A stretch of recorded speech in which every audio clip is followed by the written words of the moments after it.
This is Shamar from Netrunner again with part 2 of episode 1 of the spring tournaments deck build. So for the second part, if you haven't seen the first part where we did our noise runner deck, this is the second part focusing on our corp, which is, like I said, Haas Bioroid Engineering the Future. It's also a core identity. The core identities are just so good. The first time you install a card each turn, gain 1 credit, 45 card minimum, and 15 influence. This is a deck that is typically played as the fast advanced style because it is out of HB, and HB has the biotics that lets you score out agendas in 1 turn, 3 cost agendas in 1 turn. But that being said, with the release of the Valley, there has been a very nasty card that has come out to help throw a wrench in fast advanced decks or very fast playing decks. That card, which I'll pull up on the screen right now, is right here. Out of Anarch, it's a 2-cost virus called Clot. The corp cannot score an agenda on the same turn he or she installed it. Trash Clot if the corp purges virus counters. So this card here is a very great card. You likely won't see it much out of Anarch unless the Anarch player is playing clone chips. However, out of Shaper, this is a card that's going to cause a lot of trouble for a lot of people. And so in building my ETF deck, I made sure to have an answer for when this card comes into play.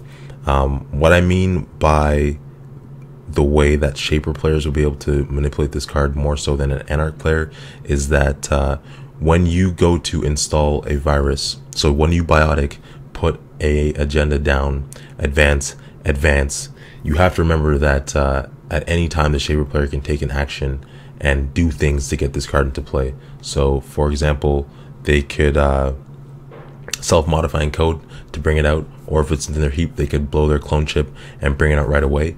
Once they do that, even though you have advanced the card twice and you played the agenda before this card Clot is in play, its effect still counts.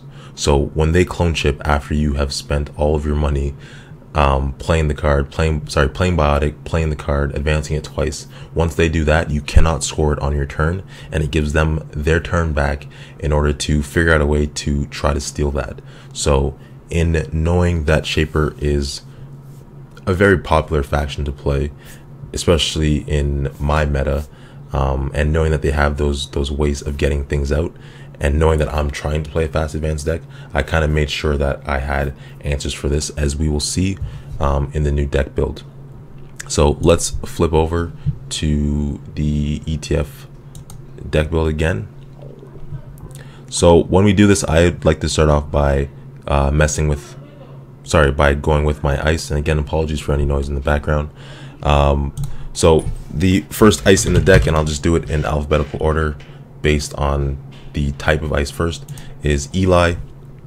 So we're putting 2 copies of Eli in. Eli is Bioroid, which means that your opponent is able to spend clicks to get by, but not too worried about that because Bioroid is not the main type of ice in this deck. Eli is just there to be annoying and taxing. So 2 copies of Eli. Next, one of my favorite barriers, even though it's very weak by itself, is the Next Silver. You're going to want to put 3 copies of that in. Next Silver gains an end the run subroutine for each res piece of Next Ice, and that includes itself. So the first Next Silver that you res is going to have the 1 Next Silver, the 1 end the run subroutine. Moving on to Code Gates. We have 3 copies of Next Bronze, and again, Next Bronze is just like Next Silver, however it's a code gate, and this time instead of gaining subroutines, it gains strength, so it gets +1 strength for each resed piece of Next Ice. So again, it includes itself, so the first Next Bronze that you res, if you have no other Next on the table, is going to have 1 strength. Keep in mind that it can get eaten away by parasites very easily, but this deck has ways of getting your ice back on the table. Next is another piece of Bioroid Ice, which is Victor 1.0, and again, it's just meant to be taxing and annoying for your opponent, force them to use clicks, or find their code gate breakers very early in the game. Moving on to the sentries. Speaking of ways of getting ice back onto the table, we have Architect, which is one of my favorite HB ice. Architect cannot be trashed while installed. You have to remember that. And the first subroutine is the corp looks at the top 5 cards of R&D and may install one of those cards, ignoring all costs. So for example, say you pulled next ice and you want to throw it on a server that already had 4 ice on it. Once you install that, first of all, it's on the runner's turn, so you would still collect 1 credit for ETF, and then it would go wherever you want it to go for free. And then the next subroutine is the corp may install a card from archives or HQ, paying all costs. Obviously for that one, you wouldn't collect the buck for ETF because it's already happened once before if you got the other subroutine to pop off. But again, this is a way to get ice out of your archives and put it back into play. It's a way to get Sands out of your archive and back into play. Jacksons if you let your opponent trash them or whatever have you. I tend to play with my opponent a little bit. Sometimes I will use the first subroutine and throw an agenda down, knowing that they'll probably think that it's just a sand or something useless, and most times they're running on their 3rd click, so they're not going to want to run last click to face check whatever it is I just installed. So you can sneak a lot of agendas out that way. So it's 2 copies of the Architect, and then moving forward after Architect is another card that was just released in the Valley, and that is another piece of Next Ice called Next Gold, which is another card that I am beginning to enjoy a lot out of HB. It's a sentry, it's next. Do X net damage and trash X programs, where X is the number of resed Next Ice. So when you start getting crazy amounts of Next out, this is going to cause some issues for your opponent. They're really going to want to make sure that they have their sentry breakers out, so that they're able to deal with this card. And I'm only playing 2 copies of it. I found that 3 was overkill. You don't typically have enough money or time to even want to res 3 of these. You're trying to win the game as fast as possible, and this is just a strong deterrent if the game gets to mid to late ish and your opponent hasn't seen that you have Next Gold yet. And then finally, the last sentry is Sagittarius. Trace 2 if successful, trash 1 program. If your trace strength is 5 or greater, trash 1 program. So if your opponent lets this pop off and you know that they're going to beat the trace, just pump $3 into it and you get to trash the program anyways. If they don't beat the trace, then you can trash 2, as long as you're still bumping it up to 5, like I said. So I just play 1 copy of that because it doesn't really happen too often, but when it does happen, it's a serious wrench that gets thrown into your opponent's plans. So that's the ice. I only play 15. I find that I don't need to go any higher, and I don't really want to go any lower, because there are so many other cards in this deck that you need to see in the game. You kind of don't want to be drawing ice all the time, and so I think that 15, at least for me and my playstyle, has been the perfect, I guess, amount.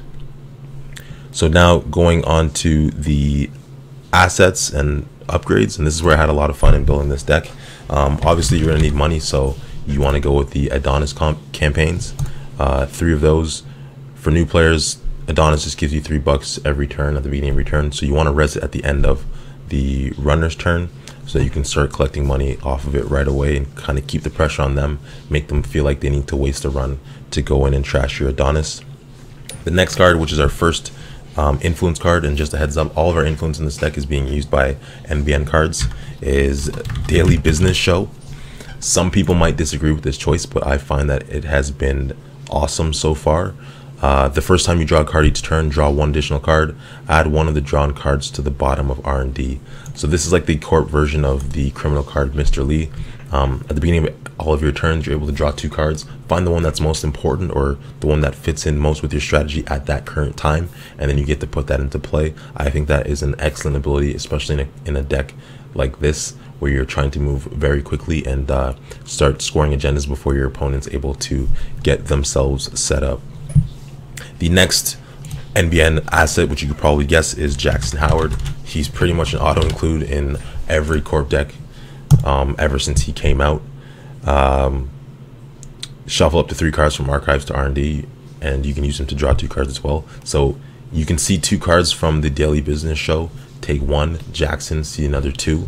You're getting through your deck very quickly, but it's important to remember that with daily business show, you're only taking 1 card, the other one's going back to the bottom of your deck. So if you're not worried about your opponent playing Anarch and using the card, I think it's called showing off, where they get to run R&D but see cards from the bottom, then you're able to bury agendas that you don't want to see if you get flooded, for example, and then shuffle them up later with a Jackson play. And the last of the assets is Melange Mining Corp. 3 clicks to gain 7 credits. The times that it does work, it's fantastic, but I wouldn't spend too much of your resources in getting a Melange out and protecting it. What I tend to do is, if I have Melange in my opening hand, I will leave my centrals open. And I guess I probably shouldn't be saying this for my friends and meta mates that watch these videos. I tend to leave my centrals open, put down the next bronze or next silver, and the Melange behind it. And if I have another piece of ice, then I'll throw it over R&D if I don't have anything in hand that I'm worried about. That way I can defend the Melange on the first turn and get money off of it that way, and just keep doing it until my opponent decides that they definitely need to get in there and stop my my money flow. So 10 assets in the deck. Moving on to the upgrades. I play 3 Sand City grids. In previous versions of this ETF deck, I would only play 2, but I decided to go for the full 3 because I like the feeling of seeing it all the time and very, very early and often, and it puts just more pressure on your opponent. This deck does have a good deal of money, so you're able to play it out whenever you need to res it. So 3 copies of those. And then the Clot defense is the Cyberdex Virus Suite, which also just came out. Cyberdex Virus Suite is right here. If Cyberdex Virus Suite is accessed from R&D, the runner must reveal it. When the runner accesses Cyberdex Virus Suite, you may purge virus counters, or you can res and trash it to purge virus counters. So this card here, I guess we might as well explain it now. The way that I use it is, if I'm playing against a Shaper player, I put this upgrade out very early in the game and kind of just forget about it. And then when I see that they have their means of getting Clot out set up and I need to score an agenda, I'll play my Biotic, I'll play my agenda, I'll advance once, ask if they have an action, advance twice, ask if they have an action. At that point, they typically will. They'll search for their Clot, or they'll clone chip their Clot, whatever have you, put it into play. At that point, I will res my Cyberdex and trash it to purge virus counters, thus getting rid of Clot. If they decide that they want to burn another clone chip, that's totally fine with me. I prefer that my opponent gets rid of their clone chips and all of those resources early, so I know I don't have to deal with them till later on in the game when they decide to play their Levy AR. But then at that point, they're gonna have to find everything again. So that's what I do. I make sure I have this card out early. Or if your opponent plays the Clot and you know that this is sitting in your deck somewhere, I kind of just pray that they hit it off of R&D, or I hold it in my hand in HQ, so that when they run HQ and hit it, I can purge all virus counters for free. There are, as you will see later, archived memories in the deck plus Jackson Howard, so those are ways of recurring the Cyberdex Virus Suite back into your deck. Or if you really must, you can just go with the straight up spend 3 clicks to purge all virus counters on the next turn. But what you really want to do is make sure that when you're scoring an agenda, unless it's very early game, you want to put it in a server that even if your opponent is able to get Clot out, is going to be very taxing for them to get into that server and then possibly hit an NAPD or something that they don't want to see. So sorry, just 1 copy of those. If you feel like you need to play 2 of them, then I would drop a Victor 1.0 and put the second Cyberdex in. I've done a lot of testing against different Shaper IDs, different Shaper decks, which I will link those matches in this video using the quotations or whatever the heck they're called. I can't remember what they're called. Anyways, there will be links to those Octagon matches put up that you can check out and see my strategies for using the Cyberdex. Like I said, I only use 1. If you do want to put 2, I would just drop 1 Victor, because I find Victor is okay. You don't really need to have it. So that's the cyber decks and the Sands, so 4 upgrades total. And then lastly, we have our operations, and then we'll look at our agendas in just a second. So the operations, like I said, archived memories, 3 copies, just a 0 cost event that lets you bring 1 card back from archives. Biotic labor, obviously, so you can get your fast advance out. So spend $4 and gain 2 clicks. And then lastly is the hedge funds. If I could spell hedge fund, that would be great. Yep, lastly is the hedge funds. So 3 copies of those. Now moving on to our agenda suite. We have 11 agendas. Accelerated beta test is an agenda that I never ever trigger unless I have Jackson out these days. When you score accelerated beta test, you may look at the top 3 cards of R&D. If any of those cards are ice, you may install and res them, and ignoring all costs, trash the rest of the cards you looked at. So you will whiff on this, I guarantee, many times. But the one time that it works, it'll be glorious. That is why you don't want to do it unless you have Jackson out, because if it whiffs, you can use Jackson to get those 3 agendas that you just drew and have to trash. You can get them back into your R&D. So 3 copies of accelerated beta test, mostly because it's a 3 cost agenda and you can biotic and score it in 1 turn. Next is the Gia Hands Arcology, 2 copies. It's a 3/1, 2 clicks to gain $3, and that's just strictly for economy and keeping your money up so that you can do all these lovely things. And then the next is another 3-point agenda, Project Vitruvius. Don't even worry about what Project Vitruvius says, because I never use it unless you're playing against unless you're playing against noise, or if you're really worried about the Shaper player having too many resources to get Clot back into play, then you could over advance Project Vitruvius in order to keep getting that Cyberdex virus recursion. But either way, it's going back to HQ, so you can't play with Cyberdex right away. That's why I just go straight for the fast advance and just try to win as fast as possible, keep the pressure up. And then lastly, to get our agenda points up, is the NAPD contract. The reason why we go NAPD is because you're still able to play 2 biotics and score this in 1 turn. If you play this card and your opponent clots it, they make the run through the taxing server and see it's an NAPD.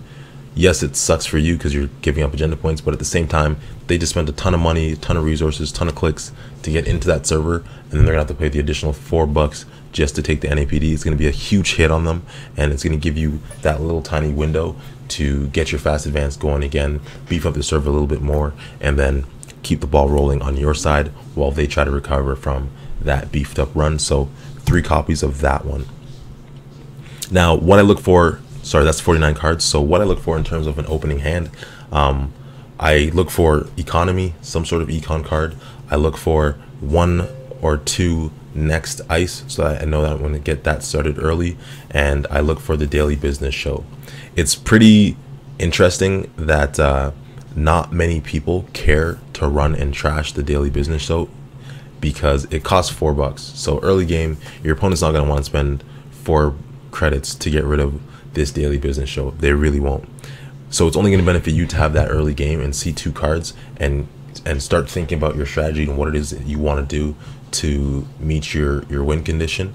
Obviously, seeing more cards in a card game faster than your opponent is always going to be beneficial, because you're going to be able to do things that they cannot or don't have the means to do. So like I said, economy, some sort of next ice, and then daily business show. If you end up getting Jackson Howard, that's still good. If you mulligan into a crappy hand, just be patient. Know that everything's gonna come, because it does happen. We all have mulliganed into very crappy hands before, but you just gotta wait, ride the wave. Your opponent has to set up too, so I wouldn't panic. Wait till you see those Jacksons, wait till you see that daily business show. Try to get the Sands out of your hand and onto the table. You want to be hitting your ETF ability as often as possible, because that 1 credit adds up if you're doing it every turn. So when you have the Sands hand, just play it. Unless you have a handful of agendas and you're worried that your opponent's going to run your HQ and you want to decrease the chance of them hitting an agenda, I always put my Sands down if it means that I'm going to get to collect my ETF credit. So anyways, those are the 2 decks. Like I said, I have played a couple of games on Octagon with them already, and I'll link those in these videos and also in the channel. I'll probably just run it as a playlist. Unfortunately, my GoPro camera hasn't come in yet. I was hoping that it would be in by today. That way I would be able to record my tournament matches tomorrow and get some live footage up. But be prepared to see a lot of those in the future for both Netrunner and for Conquest. And also for Game of Thrones once we get to Gen Con. I know Gen Con's still a couple months away, but I'm super excited to get my hands on the Game of Thrones 2.0 release. We are Throne Runner after all, so I need to get that Thrones love back. Anyways, I hope you've enjoyed the videos. Let me know if you have any comments, feedback. We've been getting lots and lots of feedback from Reddit users and Google Plus users and comments on the bottom of the YouTube channel, so that's been fantastic. If you ever have any questions, feel free to send me an email at thronerunner@gmail.com. If you want to play me on Octagon, feel free to hit me up, and we can set up a game, stream a couple matches, whatever have you. So again, thank you for watching, and I don't know, hope you enjoy the decks, I guess. Peace.